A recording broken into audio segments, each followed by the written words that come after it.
Estamos vivendo, né, Dom Tiago, uma semana especial, que é a nossa última semana do ano litúrgico, né? Vamos entrar, estamos Verdade. à beira do ano novo, né, litúrgico, Isso, né, da por mais igreja. que o ano no calendário vai começar, novo ano vai Ano começar, civil, né? ano civil, podemos dizer que também é assim, vai começar no dia 1º de janeiro, ano litúrgico novo já vai começar neste próximo domingo. É. E ontem nós celebramos uma festa muito importante, que é a festa de Cristo Rei, né? Nosso Senhor Jesus Cristo, Rei do Universo. E durante essa semana eu estava justamente pensando, né? O que nós poderíamos falar sobre esse tema que é tão importante, né? E me veio uma reflexão. Logo me veio a passagem onde Jesus está com Pilatos, né? E Pilatos vai interpelar Jesus perguntando: Tu és rei? João 18, do 33 ao 37, né? Vamos ler a É, passagem. é. Pilatos entrou no pretório, chamou Jesus e perguntou-lhe: És tu o rei dos judeus? Jesus respondeu: Dizes isso por ti mesmo ou foram outros que to disseram de mim? Disse Pilatos: Acaso sou eu judeu? A tua nação e os sumos sacerdotes entregaram-te a mim. Que fizeste? Respondeu Jesus: O meu reino não é deste mundo. Se o meu reino fosse deste mundo, os meus súditos certamente teriam pelejado para que eu não fosse entregue aos judeus. Mas o meu reino não é deste mundo. Perguntou-lhe então Pilatos: És, portanto, rei? Respondeu Jesus: Sim, eu sou rei. É para dar testemunho da verdade que nasci e vim ao mundo. Todo o que é da verdade ouve a minha voz. Então, essa pergunta, né? Ela caiu no meu coração como se fosse para mim, né? Então, assim, Entendi. Jesus como se estivesse falando assim, e você está dizendo, então, você celebrou na missa ontem, Jesus, Rei do Universo, porque eu sou o seu rei, ou porque alguém te disse isso? E eu acho que é justamente uma pergunta que cada um de nós, católicos, pode fazer, né? Nós falamos que Jesus é nosso rei por nós mesmos, ou estamos apenas repetindo? Porque reconhecer Jesus como nosso rei gera em nós um compromisso, uma postura, um caráter, né? Uma personalidade. Então, a grande pergunta que eu gostaria de fazer para o senhor é: como nós podemos nos olhar e, ou seja, cumprir todos os objetivos dos súditos, né? Cumprir todo o papel do súdito desse rei que é nosso Senhor Jesus. Não entendi. Primeiro eu vou assim olhar de uma maneira um pouco mais larga toda essa questão, né? Que somos convidados a viver a nossa fé dentro da igreja, que chamamos de igreja católica, né? Igreja que próprio Cristo construiu no fundamento que é o Pedro, né? E nós entendemos que um método da nossa vida é a comunidade. Nós somos convidados a viver como os outros, ou seja, nosso caminho para a salvação acontece dentro de uma comunidade, mas por outro lado, é um caminho particular. Como comunidade, nós podemos dizer: Cristo é o nosso rei. Como comunidade, somos igreja, a igreja de Cristo.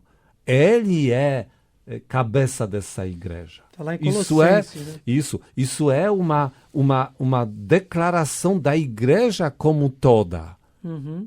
Porém, a busca dessa salvação é um compromisso particular de cada um de nós. É uma questão que cada um de nós tem que resolver por si mesmo. Por mais que eu faça parte da igreja que está dizendo Cristo é o rei, e eu particularmente preciso trazer, como você falou, João, esta afirmação, essa declaração para mim mesmo, exatamente questionando quanto que o Cristo de fato ele é meu rei. Quanto que eu trato como rei. E isso é muito ligado com uma coisa que eu chamaria de ser um católico, um crente consciente. que eu não apenas embarco junto com os outros numa caminhada na qual eu me ausento de pensar, de questionar, estou junto com a igreja que fala Jesus é rei, então eu repito também e estou caminhando junto com todo mundo. Isso não é legal, porque perante qualquer dificuldade, eu logo vou perceber, né, mas a minha participação nessa igreja traz qual retorno para mim, né? E esperar as graças de Deus apenas como forma de sentir a presença de Deus na minha vida é muito pouco. Tantas vezes essas graças não vêm, ao contrário, às vezes vem uma cruz. E eu posso questionar, como assim? Cristo é meu rei, ou Deus é Deus, ou seja, ele é onipotente, e na minha vida eu não vejo nenhum benefício direto. E aí pessoas se afastam da igreja. Por isso, essa questão de tratar Jesus como rei é uma questão muito importante, mas ela precisa ser tratada por cada um de nós particularmente. Não como comunidade, sim como um indivíduo. Eu preciso me confrontar exatamente quanto que Cristo é tratado por mim como meu rei, quando que eu estou buscando de ouvir Ele, de seguir Ele e de obedecer inclusive a Ele. Porque esse rei também, ele fala para nós, se quer me seguir, renuncie a si mesmo, tome sua cruz e me siga. Aí onde começa essa toda a dificuldade, né? De nós entendermos que é uma proposta que precisa ser marcada pelo amor, né? Nós entendemos que o poder de Jesus, ele se apresenta de uma maneira mais forte quando ele está sendo crucificado. O trono desse rei é a cruz. E o poder dele é o amor. Então não é um rei que reina como uma cetro de ferro para bater nas cabeças daqueles que não querem obedecer e implantar neles uma obediência na base de um medo. É um rei que conquista os nossos corações através do amor.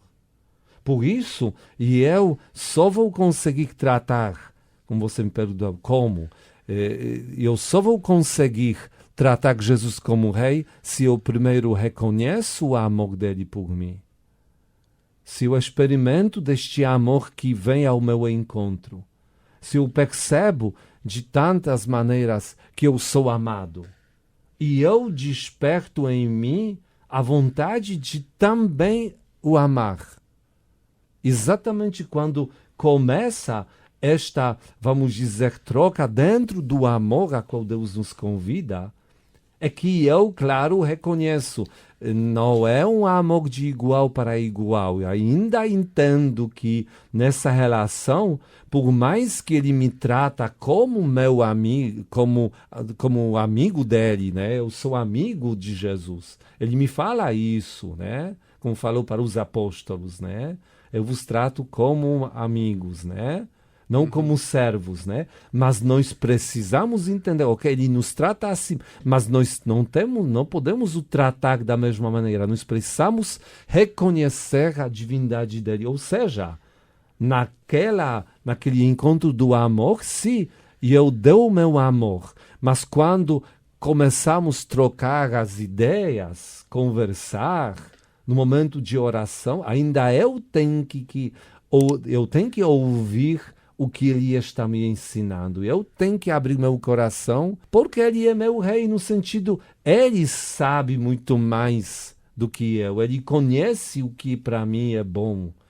Ele me mostra o caminho que é mais seguro para mim. Ele aponta aquilo que eu tenho que aprofundar e viver mais aqui nesta realidade. Então, no final das contas, eu preciso ver nele exatamente aquele rei que me ama, que me convida ao amor, a qual eu, por amor, quero obedecer. Não pela falta de segurança e eu vou atrás dele. Não, por amor exatamente a este meu rei. Eu lembrei-me dessa passagem que eu acho muito interessante. diante dessa reflexão que o Senhor fez, João 14, a partir do 21. Aquele que tem os meus mandamentos e os guarda, esse é que me ama. E aquele que me ama será amado por meu Pai, e eu amarei e me manifestarei a ele. Aí no versículo 23. Se alguém me ama, guardará minha palavra, e o meu Pai o amará. E nós viremos a ele, e nele faremos nossa morada. Aquele que não me ama, não guarda as minhas palavras. A palavra que tendes ouvido não é minha, mas sim do Pai que me enviou. Aquela questão que o senhor acabou de falar. Esse amor, ele deve ser concretizado guardando os mandamentos, vivendo realmente essa união desse amor que tem duas vias, mas sabendo que Jesus é o rei de nossas vidas. Né? Ou também... Por isso, mandamentos. Né? Seguir esses mandamentos. Ou essa também palavra. olhando ao contrário, que se eu quero buscar o amor, eu quero me aprofundar no amor a qual Deus me convida, Sim. eu só vou conseguir isso sendo guiado pelo próprio Deus. Ele é o único que me ensina como trabalhar meu amor para que ele possa surgir, se aprofundar e tornar pleno dentro daquela possibilidade que Isso existe. seria ser súdito desse rei. Isso, né? isso, exatamente. Porque nós temos que entender, né, que às vezes as pessoas pensam que o amor sobre qual somos ensinados, né, amor a Deus, é um sentimento. Basta agora olhar cada um de vocês dois aqui, são casados, por exemplo, né, têm seus filhos.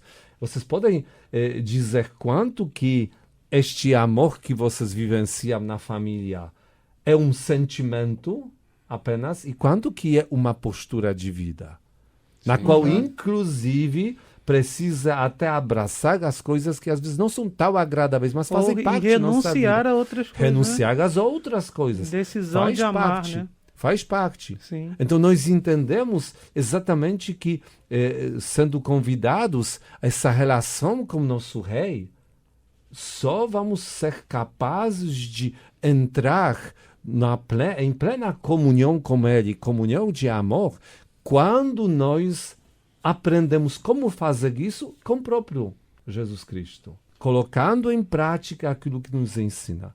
Muitas pessoas olham aos mandamentos de Deus como exigências daquele que é mais forte, reposições, que só porque tem um capricho assim, quer daquele jeito, ele vai dizer que faça isso, não faça aquilo. Novamente o cetro de ferro, né? Exatamente. Como se fosse com imposições, de alguém, né? Exatamente, de alguém que, vamos dizer, tem um poder de exigir qualquer coisa. Está acima de mim, eu vou obedecê-lo só porque ele está acima de mim. Né? Porque ele é acima de mim e pode mandar qualquer coisa, sim, aí eu preciso obedecer, porque no final das contas, como eu vou me opor? Como isso se fosse é uma relação visão humana. de força, né? Isso, uma imaginação falha humana que não se aplica naquela postura do Cristo Rei. Ele não exige de nós nada a não ser que aquilo que é bom para nós.